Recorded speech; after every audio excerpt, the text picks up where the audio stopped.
दोस्तों नमस्कार। आप सभी के लिए लेकर आ चुका हूं मैं कक्षा 9वीं विषय हिंदी का पेपर। देखिए, आपको आपकी अर्धवार्षिक परीक्षा के लिए ये पूरा जो पेपर है अच्छी तरीके से आपको हल कर देना है।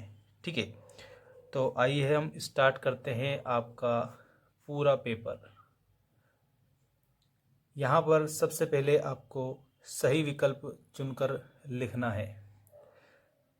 सही विकल्प चुनकर लिखिए में पहला प्रश्न है आपका, प्राणियों में सबसे मूर्ख समझा जाने वाला प्राणी है। तो ऑप्शन आपको दिए हैं घोड़ा, गधा, भैंस या फिर हिरण। तो प्राणियों में सबसे ज़्यादा मूर्ख समझे जाने वाला प्राणी होता है गधा।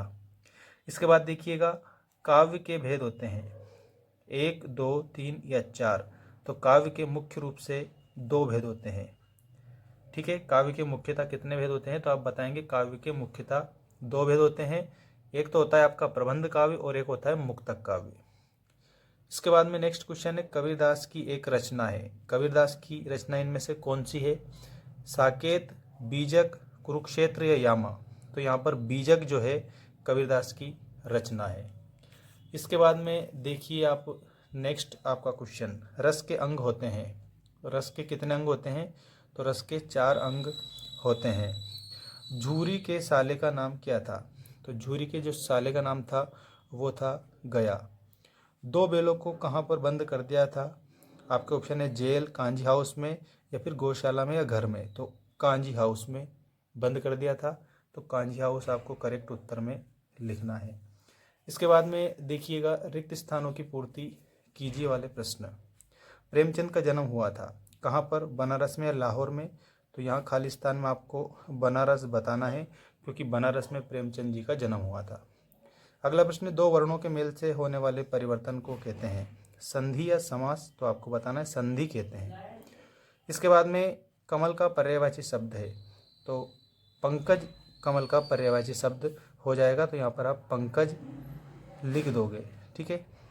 श्रृंगार रस का स्थायी भाव है। तो श्रृंगार रस का स्थायी भाव होता है रति। तो श्रृंगार रस का स्थायी भाव आप रति बता देंगे। इसके बाद में देखिएगा, 2 बैलों की कथा के लेखक हैं। आपके ऑप्शन है महादेवी वर्मा और प्रेमचंद। तो मुंशी प्रेमचंद 2 बैलों की कथा के लेखक हैं। एक भारतीय आत्मा को कहा जाता है। तो माखनलाल चतुर्वेदी को एक भारतीय आत्मा कहा जाता है, ऐसा आप इसमें बताएंगे। इसके बाद में देखिएगा, सही जोड़ी बनाइए वाले आपके प्रश्न सही तरीके से आप कंप्लीट याद रखेंगे। पहला प्रश्न है इसमें पंच परमेश्वर। तो पंच परमेश्वर किसके द्वारा लिखी गई है? तो ये मुंशी प्रेमचंद जी के द्वारा लिखी गई है। वात्सल्य, तो वात्सल्य रस का जो स्थायी भाव है उसको वत्सल कहते हैं। वत्सल से आपको मिलाना है। एक अंक वाली कहानी, तो उसको हम एकांकी कहते हैं। लासा की ओर, तो ये राहुल सांकृत्यायन के द्वारा लिखा गया पाठ है। रामचरितमानस, ये तुलसीदास जी ने रामचरितमानस की रचना की है। इसके बाद पद्मावत, तो पद्मावत की रचना की है मलिक मोहम्मद जायसी ने। पद्मावत की रचना किसने की? जायसी ने। और ये आदिकाल का ग्रंथ है। आदिकाल हिंदी का प्रथम काल होता है, ये भी आपको याद रखना है। अब इसके बाद में आपके जो अति महत्वपूर्ण नेक्स्ट जो क्वेश्चन है वो आप देखिएगा, सत्य असत्य लिखिए। देखिए यहाँ पे, जूरी के 2 बैल हीरा व मोती थे। तो ये आपको सत्य बताना है, सत्य है।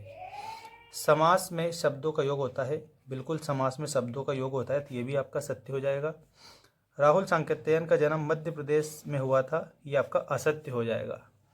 इसके बाद में विलासिता की सामग्रियों से बाजार भरा पड़ा है, ये बात सही है, तो इसमें आपको सत्य बताना है।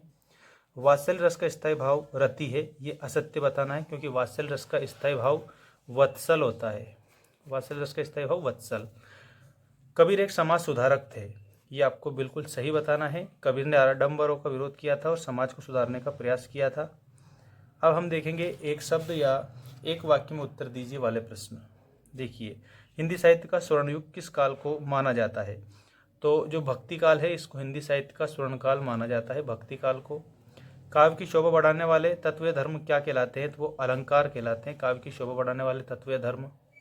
विद्यालय शब्द का संधि विच्छेद, तो विद्यालय का विद्या प्लस आलय बनता है, विद्या प्लस आलय। यहाँ पर ध्या में बड़ा आ है और यहाँ पर भी बड़ा आ है। बड़ा आ और बड़ा आ को मिलाकर बड़ा आ बनता है। इसमें दीर्घ स्वर संधि है। ठीक है, कौन सी संधि है? तो इसमें आपको बताना है दीर्घ स्वर संधि। इसके बाद देखिएगा आप सभी, यहाँ पर पूछा हिमालय। हिमालय में कौन सी संधि है? तो हिमालय का बनता है हिम प्लस आले। जैसे कि आपका विद्या प्लस आले बनाना, इसी प्रकार से बनता है हिम प्लस आले। ये भी दीर्घ स्वर संधि है। ठीक है, इसमें भी यही, यहाँ पर ये छोटा आ है और यहाँ पर बड़ा आ है। छोटा आ और बड़ा आ वाला नियम इसमें लग रहा है। छोटा प्लस बड़ा आ बराबर बड़ा आ बनता है। ठीक है, ये नियम इसमें लगा हुआ है। तो हिमालय में भी दीर्घ स्वर संधि है। अगला प्रश्न, किन्हीं दो महाकाव्यों के नाम? तो रामायण और महाभारत ये दो मुख्य महाकाव्य हैं। कबीर की भाषा कैसी है? तो सदुक कड़ी। कबीर की भाषा सदुक कड़ी है। अब यहाँ पर देखिएगा, अगला प्रश्न आपका आता है क्वेश्चन नंबर 7। कांजी हाउस में कैद पशुओं की हाजिरी क्यों ली जाती होगी? तो पशुओं की गिनती के लिए उनकी हाजिरी ली जाती होगी, ऐसा आप याद रखेंगे। मनुष्य ईश्वर को कहाँ कहाँ ढूंढता फिरता है? तो मनुष्य ईश्वर को मंदिर, मस्जिद, गुरुद्वारा आदि जगह पर ढूंढता फिरता है, बल्कि ईश्वर तो उसके स्वयं के हृदय में निवास करता है। इसके बाद रस की परिभाषा। तो रस की जो परिभाषा है उसको आप याद रखेंगे। रस की परिभाषा का यहाँ पर किसी भी काव्य को सुनने, पढ़ने अथवा देखने से आनंद की जो हमें अनुभूति होती है उसे रस कहते हैं।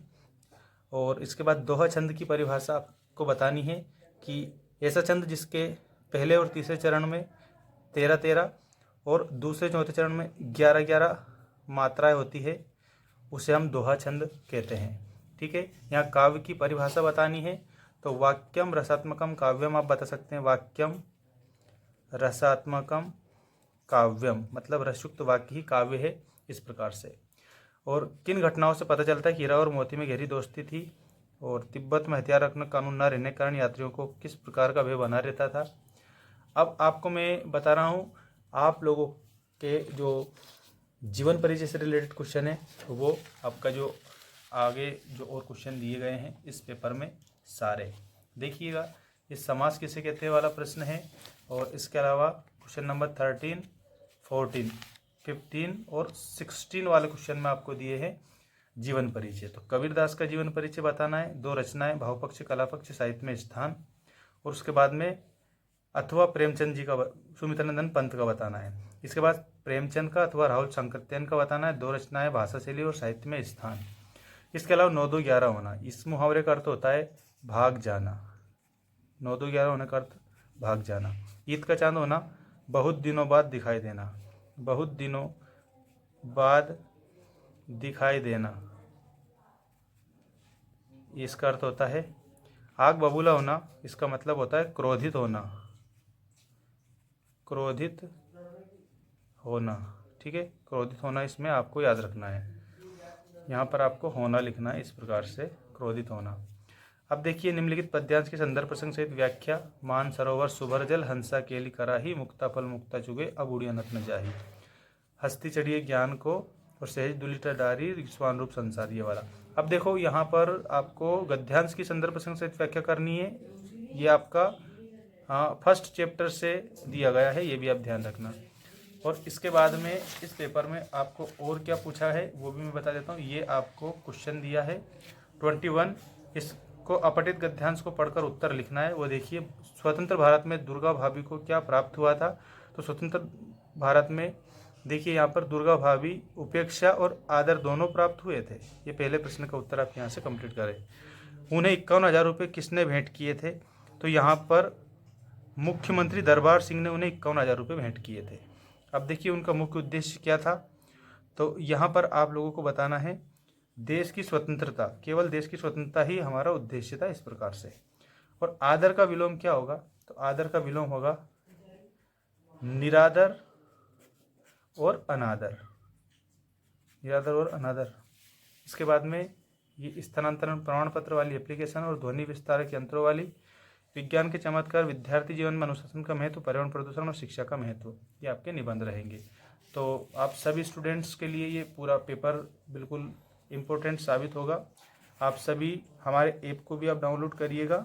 मेंस एजुकेशन ऐप आपको प्ले स्टोर पर मिल जाएगा और चैनल के अबाउट सेक्शन में भी दे रखा है, तो लिंक के माध्यम से भी आप क्लिक कर सकते हैं। मेंस एजुकेशन जैसे आप लिखोगे प्ले स्टोर में, गूगल प्ले स्टोर में, तो वहाँ पर भी हमने आप लोगों के लिए कोर्स अपलोड कर रखा है, तो मिल जाएगा आपको वहाँ पर।